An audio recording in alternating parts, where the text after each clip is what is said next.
Welcome to Chillin' 101. We hope this video helps. Start by choosing 2040 target words that match your learning goals. This ensures focus and manageable testing. Next, format them immediately in a spreadsheet so you can sort, filter, and export later. Once done, build 3 distractors per word, 1 similar sounding, 1 semantically related, and 1 clearly wrong, because varied wrong answers reveal real understanding. Make sure to label each column consistently. This step saves time and prevents errors during quiz assembly. Now assemble individual items using your chosen template.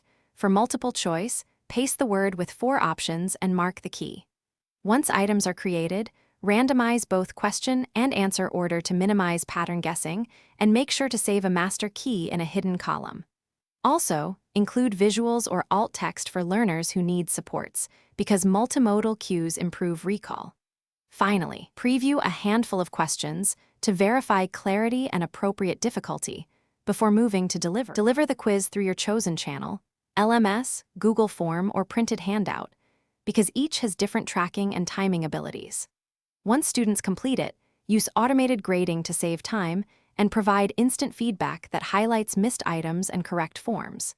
If you notice clusters of incorrect answers, pause to analyze whether wording or distractors caused confusion, revise ambiguous items and reissue, or adjust scores if needed. One key troubleshooting tip: rerun a small pilot with colleagues or a few students to catch unclear items early. Thanks for watching. Consider subscribing if we helped you.